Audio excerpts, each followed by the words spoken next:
اهلا بيكم. موضوعنا النهارده موضوع الساعه، موضوع خطير ومهم. مفيش بيت النهارده ومفيش اسره الا لما بتتكلم النهارده على موضوع الكورونا. النهارده هنتكلم على خبرتي الشخصيه مع فيروس كورونا. قبل ما ابدا واتكلم وندخل ونتعمق في موضوع فيروس كورونا، اول حاجه نعرف يعني ايه معنى فيروس. وقبل ما برضه ما نعرف معنى كلمه فيروس لازم نعرف الامراض وتقسيمه الامراض وايه اللي بيصيبها. بمعنى ايه؟ ما بحبش اخش طبعا في تفاصيل طبيه بايخه، لكن انا عايز اقول ان كتير جدا من الامراض كل مرض بيصيبه نوع معين. امراض بسبب البكتيريا، امراض بسبب الفطريات، امراض بسبب الفيروسات. عشان كده النهارده موضوع الفيروسات موضوع مهم. فكلمه فيروس وكلمه ميكروب وايه الفرق بين الفيروس والميكروب، الحقيقه ده مهم جدا. ببساطه شديده الفيروس والميكروب زي الورقه دي ما هتبين لكم. ده الميكروب او البكتيريا، هنعتبرها البكتيريا وناخد مثال عليها، مثلا اللي هو الميكروب السبحي بتاع الحمى الروماتيزميه. هنعتبر ان هو ده الميكروب، كويس كده. والاحمر ده عباره عن العلاج بتاع الميكروب اللي هو بيجي يموته. ببساطه جدا ادي الميكروب وادي العلاج، بيجي العلاج يخش على الميكروب يموته، خلص الموضوع. وهي دي اي حاجه غير الفيروس. الله، طب امال الفيروس ايه ومشكلته ايه؟ الفيروس زي عندنا مثالين مهمين جدا للفيروسات. فيروسات زي مثلا فيروس الانفلونزا، زي انفلونزا الخنازير، واخيرا فيروس كورونا. الفيروس هو المنظر اللي انتم شايفينه ده. دي مشكلته في ايه؟ مشكلته لما يبقى هو ده الفيروس والاحمر ده مثلا عايزين نجيب حاجه فاكسين او علاج للفيروس. الفيروس ده هو الشكل، نجيب الفاكسين والعلاج على الفيروس ده، مفيش شهر تبص تلاقي الفيروس بقى عمل الكوره دي وراح مطلع لها حته صغيره. الحته الصغيره دي تختلف تماما عن ده، بمعنى ان لو جه العلاج بتاع الفيروس اللي هو الفاكسين وجه يشتغل على دي، لو جه يشتغل على الفيروس الجديد المتحور ما يعرفوش وما يشتغلش عليه. طب طلعنا علاج للفيروس الثاني اللي هو ده اللي هو بكره صغيره، يجي بعد شهر يطلع كرة وحتة عصاية صغيرة، وهكذا. فهي دي مشكلة الفيروس، ان هو متحور ومتلون. بمعنى ايه؟ بمعنى ان التحور والتلون بتاع الفيروس، والتلون بتاع الفيروس. لا انت عرفت ليه؟ خليه بقى يبقى شيلها الحتة دي، بشيلها. انا لما اعمل لك بس ايدي انا لسه ما خلصتش خالص. ماشي طيب ماشي. التحول والتلون بتاع الفيروس هو ده المشكله الكبيره عندنا. واكبر مثلا احنا قلنا كلكم عارفينه فيروس الانفلونزا، متحور ومتغير بيجي كل شتاء. وبعد ما يجي الفيروس ويبتدي الانفلونزا زي ما بيبتدي بقى الدكاتره يبتدوا ياخدوا فيروس ويشوفوا الانتي بتاعه او الفاكسين بتاعه في البدايه. بعد كده نبتدي ندي الفاكسين ده لكل الناس اللي في الشتويه دي اللي عندها الفيروس الانفلونزا او مرض الانفلونزا. طيب لو جه الشتاء اللي بعده، هل ينفع ناخد نفس الفاكسين ونفس العلاج بتاع الشتويه اللي فاتت؟ دي غلطه كبيره جدا ناس كتير بتقع فيها، انه يجي قبل ما الشتاء يخش يقول لك اخد فيروس الفيروس او الفاكسين بتاع الفيروس. ودي الحقيقه خطا كبير جدا ناس كتير بتقع فيها. ليه؟ لان الشتويه اللي جايه الفيروس هيغير نفسه، بدل ما بقى كوره وعصايه. تمام كده؟ طيب نفس الكلام بالظبط على الانفلونزا الخنازير وانفلونزا الطيور. امال مشكله الكورونا في ايه بقى؟ اللي هي بتختلف عن الفيروس بتاع الانفلونزا وانفلونزا الخنازير وكل الكلام ده. مشكله الكورونا الحقيقه ان هي فيروس جديد وبيصيب الانسان بطريقه مميته. هي دي خطوره الكورونا اللي بتختلف عن اي فيروس قبل كده. فهو جديد، يعني مفيش خبره ليه، مفيش دراسات عليه، جديد مفيش امثال ليه، جديد تاثيره على الانسان ان هو متحور ومتلون. طيب لو تفتكروا الموجه اللي فاتت من كام شهر كان كل الكلام، خدوا بالكم بقى، كل الكلام اللي احنا بنتكلمه بيتغير كل دقيقه تقريبا. بمعنى ايه؟ بمعنى انتشار الموجه الاولانيه، الفيروس الاولاني اللي هو نعتبره كان زي الكوره، كان عباره عن انتشاره بايه؟ بالرذاذ او باللمس بس، لكن الهواء عن طريق الدم ما كانش بينتشر.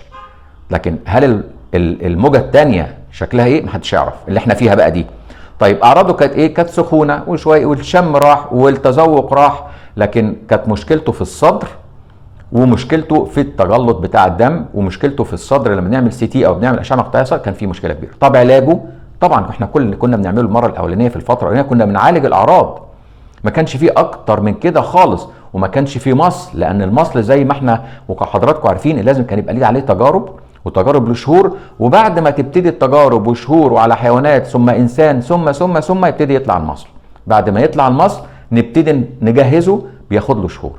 طيب امال الموجه الثانيه شكله عامل ازاي؟ هكرر نفس الجمله، الكلام بيتغير كل دقيقه نتيجه لعدم وجود دراسات دقيقه وعشان الفيروس نفسه جديد في كل شيء. طيب انتشاره المره دي كان شكله عامل ازاي؟ زي ما حضراتكم عارفين انتشاره المره دي اسرع بكتير جدا، وعلى مسؤوليته الشخصيه هو بينتشر في الهواء، ودي موضوع في منتهى الخطوره. بمعنى ايه؟ حضراتكم كلكم عارفين ان في ناس عامله عزل كامل، كبار في السن عندهم مشاكل صحيه كبيره قوي، الناس دي قاعده في اوضه مقفوله ما حدش بيخش عليها، وانا اعرف ناس كده، ولكن بيجي لهم الفيروس وبيتعمل لهم تحليل بي سي ار بنلاقيه بوزيتيف. اذا ده معناه جالهم الفيروس ازاي؟ الفيروس جالهم عن طريق الهواء، دي مشكله كبيره جدا. طيب اعراضه ايه؟ اعراض الفيروس في الموجه الثانيه دلوقتي عباره عن تكسير فظيع جدا، عباره عن مشاكل شويه اسهال، ارتفاع درجه حراره بسيط، ومشاكل في الصدر برضو كحه وصدري. لكن خطورته في ايه المره دي؟ خطورته في انتشاره السريع المميت، والمره دي كان للاسف بيصيب كل الاعمار، من اول الاطفال الصغيرين للبنات للشباب للكبار للصغيرين. طب علاجه ايه؟ احنا علاجه ما فيش علاج، ما نفس الكلام اللي احنا قلناه قبل كده، نفس الكلام اللي قلناه قبل كده هو علاج الفيروس. امال بعد كده هنشوف ايه؟ طيب اعراضه بقى زي ما احنا قلنا المره دي في الاعراض، اكتر اعراض بنشوفها المره دي الحقيقه هي تكسير الجسم جدا. طب علاجه ايه يا دكتور هشام؟ امال ايه هنقول جديد؟ ايه وجهه نظر الشخصيه في الكلام الجديد؟ طبعا الوقايه زي ما كلنا عارفين، التباعد، الماسكات، الجوانتيات، كل الكلام ده عادي جدا. طيب امال لو واحد فيه مصاب النهارده هنعمل ايه؟ المصاب باي اعراض قلناها كويس هنعديها. كلمه نعديها يعني ايه؟ يعني عادي جدا، ما زيه زي اي فيروس. طيب عملنا تحاليل الدايمر، عملنا تحاليل الدم، عملنا تحليل البي سي ار، حتى لو بوزيتيف هنعمل ايه؟ هنجري بيه على مستشفى؟ هنجري بيه على رعايه مركزه؟ لا، انا بقول على ده رايي الشخصي ان احنا بناخد الوقايه العاديه جدا، حتى لو شكينا، حتى لو طلع تحليل البي سي ار بتاعه بوزيتيف او ايجابي. كل اللي بنعمل الوقايه العاديه خالص، والعلاج علاج للاسف اعراض سخونيه بنديله، مغص بنديله، اسهال بنديله، تكسير بنديله مسكنات، بنريحه.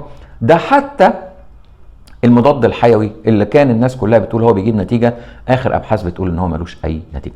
امال المشكله في ايه؟ المشكله الحقيقه مشكله نفس. عشان كده اي عيان يبقى عنده نفس في مشكله على طول بيتعمل له اشعه مقطعيه على الصدر، ونبتدي نشوف له الساتوريشن بتاعه او كميه الاكسجين بتاعته في الدم قد ايه. هي دي النقطه المحوريه والنقطه. طب الكلام ده ممكن نعمله في البيت؟ لا، الكلام ده بنعمله طبعا اشعه مقطعيه بنعملها في معمل الاشعه العادي خالص، والاكسجين بتاعه ممكن نقيسه له باي حاجه. النهارده حتى الاجهزه بتاعت الاكسجين بقت، قياس الاكسجين بقت رخيصه جدا. نعمل ايه يا دكتور هشام؟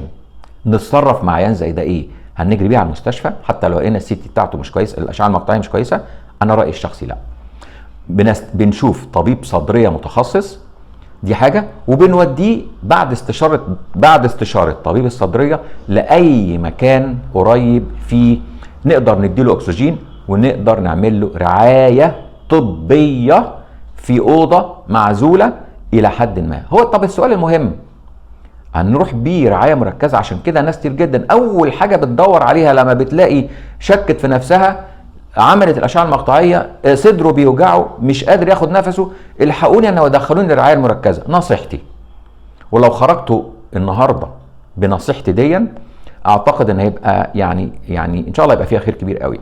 نصيحتي ابعدوا عن الرعايه المركزه قدر الامكان، قدر الامكان قدر الامكان ابعدوا عن الرعايه المركزه. السؤال ليه؟ لان رايي الشخصي ان الفيروس ده له اشكال كتير وليه اشكال متحوره كتير جدا، منها الخطر ومنها العادي.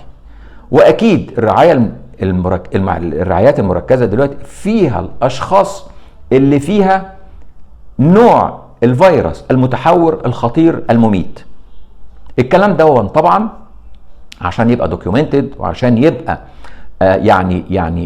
موثق، محتاج فحوصات، محتاج ابحاث، محتاج وقت، محتاج زمن.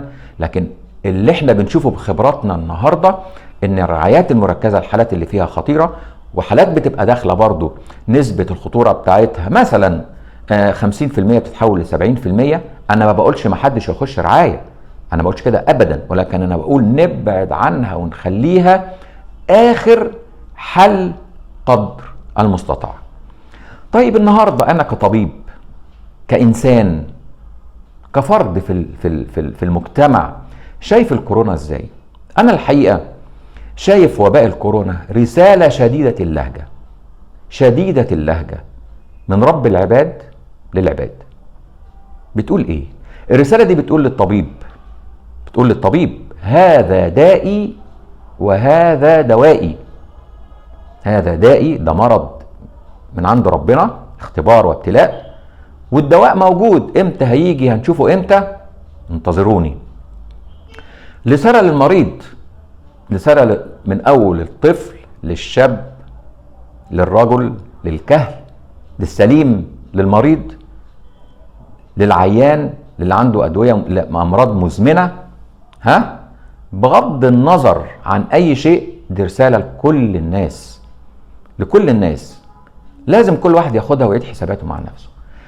رسالة للعالم كله الحقيقة، رسالة للعالم بعلمك، بصواريخك، بالتكنولوجيا بتاعتك، بغطرستك، بجيوشك، بثقتك بنفسك، بكبريائك وبكبرك. ربنا بيقول كلمة واحدة بس، يقول للشيء كن فيكون. عشان كده انا شايف ان وباء الكورونا ده اختبار وابتلاء للكل، لمراجعة الحسابات. لكن الحقيقة مش هلاقي ختام لموضوعنا النهاردة إلا عن قول الله تعالى على لسان رجل مؤمن من آل فرعون: فستذكرون ما أقول لكم وأفوض أمري إلى الله إن الله بصير بالعباد. وشكرا.